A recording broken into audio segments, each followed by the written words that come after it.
Hello hi. విచిత్ర వీరుడు అంబాలిక అంబికలను వివాహమాడిన తర్వాత వీరిద్దరికీ సంతానం కలగకముందే విచిత్ర వీరుడు మరణిస్తాడు.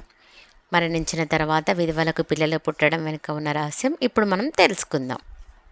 విచిత్ర వీర్యుడు చనిపోయిన తర్వాత సత్యవతి కురువంశం ఇక్కడితో అంతమవ్వాల్సిందేనా, దీనికి పరిష్కారమే లేదా అని చింతిస్తూ పూర్వజన్మలో కుమారుడైన వ్యాస మహర్షిని తన విధవలైన తన కోడళ్ళకి అంబిక అంబాలికలతో కలిసి సంతానం ఇవ్వమని కోరుతుంది.